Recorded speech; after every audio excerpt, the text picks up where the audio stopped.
जय हिंद दोस्तों, स्वागत है आप सबों का आपके अपने YouTube चैनल एएसपी एजुकेशन में। आज हम लोग बात करने वाले हैं बीपीएससी टीआरई 2.0 से संबंधित एक महत्वपूर्ण जानकारी, जो कि आप लोगों के रिजल्ट प्रकाशन से संबंधित आज ही जारी किया गया है। और समझ लीजिए कि आप लोगों का रिजल्ट अब आ ही गया है, ठीक है ना। कल आप लोगों को हो सके खुशखबरी मिल जाए, कल या परसों मिल जाए, ठीक है ना। बहुत ही जल्द आप लोगों को मिल सकता है। आज एक विभाग के द्वारा एक सूचना जारी की गई है। इस सूचना में क्या दिया गया है, आज के वीडियो में हम लोग ये पूरा जानेंगे। रिजल्ट प्रकाशन से संबंधित सारी जानकारी यहाँ पर आप लोगों को दी गई है, तो आप लोग इस वीडियो को पूरा देखिएगा और बीच में मत छोड़िएगा, ठीक है। क्योंकि हो सकता है मे भी प्रॉब्लम हो जाए, जानकारी के अभाव में कुछ गलतियां हो जाती है। उन गलतियों से बचने के लिए आप लोगों को ये वीडियो पूरा देखना चाहिए। चलिए हम लोग देखते हैं कि आज के ये जो सूचना आई है वो क्या है। ये आज ही के दिन आज ही आया, ठीक है ना। करीब करीब 1 से या 1.5 घंटा हो रहा होगा, ठीक है ना। क्या है यहाँ पर देख लीजिए। तो यहाँ पर लिखा विज्ञापन संख्या 27/2023, इसको तो आप लोग अच्छे से जानते होंगे। 27/2023 ये जो विज्ञापन है ये किसका है, तो बिहार बीपीएससी शिक्षक भर्ती टीआरई 2.0 से संबंधित है, ठीक है। यहाँ लिखा भी है, देख लीजिए। परीक्षा फल इस शर्त के साथ प्रकाशित है कि प्रकाशन के पश्चात प्रशासनिक विभाग के द्वारा नियुक्ति हेतु काउंसलिंग के समय ऑनलाइन आवेदन करते समय समर्पित वांछित शैक्षणिक प्रशैक्षणिक अर्हता संबंधी प्रमाण पत्रों की जांच उसके मूल प्रति से की जाएगी, जिसमें असफल होने पर उनकी पात्रता एवं परीक्षाफल दोनों ही स्वतः रद्द समझी जाएगी, ठीक है ना। और देख लीजिए क्या यहाँ पर कहा जा रहा है। फॉर्म फिलअप करते समय आपने जो डॉक्यूमेंट फिलअप किया था, उन डॉक्यूमेंट को आप लोगों को डाउनलोड करना है, जिस पर की वाटरमार्क रहेगा। उस वाटरमार्क वाला आपको ले जाना है, साथ ही साथ उसके साथ साथ ओरिजिनल वाला भी डॉक्यूमेंट आपको लेकर के जाना है, ठीक है। आगे बढ़ते हैं हम लोग यहाँ पर। और क्या दिया है यहाँ पर, देखो ये चीज यहाँ पर लिखा हुआ, ठीक है।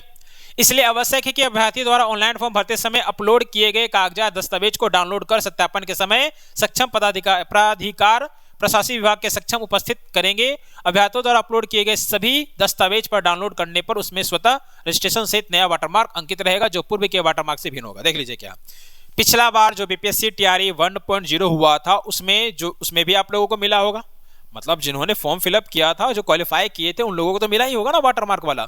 अगर मान लीजिए वो वही वाटरमार्क वाला लेके आ जाए तो, इसलिए इस बार जो वाटरमार्क रहेगा वो पहले वाले से अलग रहेगा, ठीक है ना। ये अच्छी बात है, ये होना भी चाहिए। आगे बढ़ते हैं। अब यहां पे ध्यान दीजिए। अतः उपयुक्त परीक्षा से संबंधित सशर्त रूप से सफल अभ्यर्थी को सूचित किया जाता है कि ऑनलाइन आवेदन करते समय आयोग के पोर्टल पर अपलोड किए गए अपने सभी प्रमाण पत्रों को डाउनलोड कर जिस पर आयोग का वाटरमार्क होगा, प्रशासनिक विभाग के द्वारा आयोजित काउंसलिंग में प्रस्तुत करेंगे। आयोग के वाटरमार्क के बिना कोई प्रमाण पत्र मान्य एवं स्वीकार नहीं होगा। कोई नया प्रमाण पत्र अपलोड कर पुनः डाउनलोड कर जमा करने की व्यवस्था मात्र संबंधित प्रशासनिक विभाग के अनुसार अनुशंसा पर ही अभ्यर्थी को दी जाएगी। हो सकता है कि कुछ एक्स्ट्रा भी डॉक्यूमेंट का जरूरत पड़े, तो अगर ऐसा जरूरत पड़ेगा तो फिर से आप लोगों को अपलोड करने के लिए अनुशंसा किया जाएगा। किसके द्वारा अनुशंसा किया जाएगा, तो प्रशासनिक विभाग के द्वारा अनुशंसा किया जाएगा। जो डॉक्यूमेंट वेरिफिकेशन करेंगे तभी आप लोगों को अपलोड करके वाटरमार्क वाला डाउनलोड करने का ऑप्शन दिया जाएगा, ठीक है ना। आगे बढ़ते हैं हम लोग। अब यहाँ पर विकलांगता से संबंधित, जैसे मान लीजिए जितने भी लोग विकलांग कैटेगरी से फॉर्म फिलअप किए थे, ठीक है ना, उन लोगों को, मतलब पीएच कैटेगरी से, फिजिकल हैंडीकैप पीएच कैटेगरी से जितने भी लोग फिलअप किए थे, उन लोगों को क्या करना है, उन लोगों का जांच होगा। अगर आपका कट ऑफ मार्क्स जो भी आ रहा है, आप अपने कैटेगरी से बाहर से भी ज़्यादा ले आते हैं, फिर भी आप लोगों का जांच होगा। क्यों जांच होगा, क्योंकि आप लोगों को एक्स्ट्रा समय दिया गया था। मतलब आप लोगों को, मतलब जो पीएच कैटेगरी विकलांग कैटेगरी से जिन्होंने फॉर्म फिलअप किया था, उन लोगों को एक्स्ट्रा समय दिया गया था उनके विकलांगता के आधार पर। तो उन लोगों का मेडिकल चेकअप होगा और आपने जो फिलअप किया है अगर वो सही पाया जाएगा तभी आप लोगों सफल कहलाएंगे, अदरवाइज आप लोग ज़्यादा मार्क्स लाकर भी फेल कर जाएंगे, ठीक है। वो तो खैर आप लोग फॉर्म फिलअप किए होंगे तो सही किए होंगे, कोई दिक्कत नहीं उसमें, खैर उसको छोड़ दिया जाए। तो यहाँ पर वो दिया हुआ, ठीक है ना। आगे बात करते हैं। अच्छा, कट ऑफ से संबंधित ध्यान दीजिए। यहाँ पर मिनिमम कट ऑफ क्या है, तो 40% है। किसके लिए, तो जनरल कैटेगरी के उम्मीदवारों के लिए। और पिछड़ा वर्ग के लिए कितना है, पिछड़ा वर्ग अत्यंत पिछड़ा वर्ग के उम्मीदवारों के लिए कितना है, सॉरी पिछड़ा वर्ग के लिए कितना है, 36.5%। और अत्यंत पिछड़ा वर्ग के लिए कितना है, 34%। और अनुसूचित जाति, अनुसूचित जनजाति और अनुसूचित जाति एवं अनुसूचित जनजाति महिलाओं तथा दिव्यांग उम्मीदवारों के लिए कितना है, तो 32% है, ठीक है ना। चलिए यहाँ तक तो ठीक है, आगे बढ़ते हैं।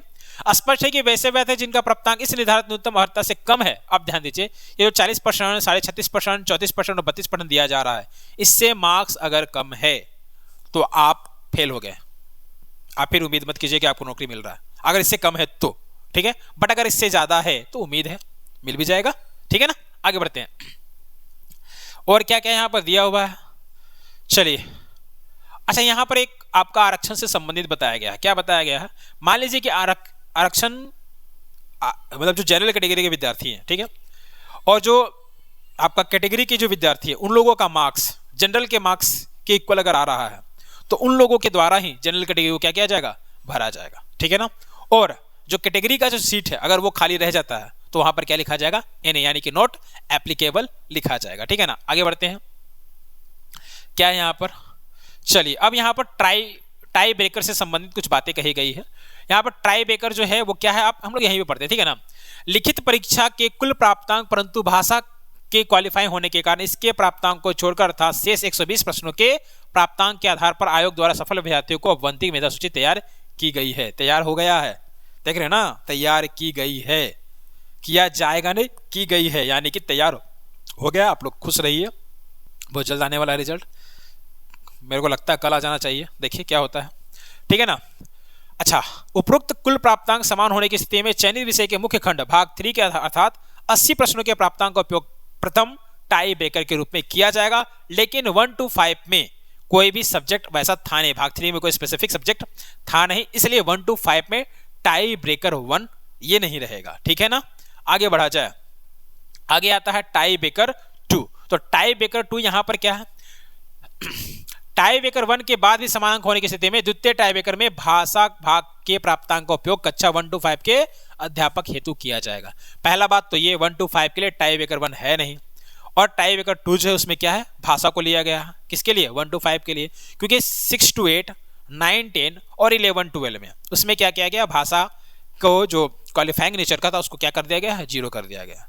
तो उसको मतलब कि आपका 6 to 8, 9, 10, 11, 12 में टाई ब्रेकर 2 नहीं है, 1 to 5 में टाई ब्रेकर 1 नहीं है। अब बात हम लोग करेंगे टाई ब्रेकर 3 की, ठीक है ना। तो टाई ब्रेकर 3 क्या है, तो देख लीजिए, टाई ब्रेकर 3 में है आपका उम्र, और टाई ब्रेकर 4 में है आपका देवरागनी लिपि में वर्णमाला के अनुसार नाम को वरीयता दिया जाएगा, ठीक है। जो सबसे पहले नाम आएगा वो उम्र में, जिसका उम्र कम होगा उसको लिया जाएगा, ठीक है ना। तो ये चीज है। और लास्ट में जो जानकारी है ये है आपका NIOS से संबंधित, मैं इसको पढ़ना नहीं चाहूंगा, इसको आप लोग खुद पढ़ के खुद समझिए, ठीक है, क्योंकि ये जो नोटिफिकेशन है किसी को निराशा देगा, किसी को मतलब निराशा ही देगा, किसी को तो खुशी होगा नहीं। और देखिए आप लोग खुद से पढ़ लीजिए, ठीक है ना। तो आज की वीडियो में इतना ही रखता हूँ, मिलते हैं कल किसी वीडियो के साथ, क्योंकि मेरे को ऐसा लग रहा है कि कल तो रिजल्ट आ जाना चाहिए, कल नहीं आएगा तो जब भी रिजल्ट आए मिलते हैं अगले वीडियो में और भी नए अपडेट के साथ। जो भी अपडेट आएगा मैं आप लोगों के समक्ष रखूंगा वीडियो के माध्यम से, आप लोग जी भर के कमेंट कीजिए जो भी करना है, ठीक है। तो मिलते हैं अगले वीडियो में, तब तक के लिए जय हिंद।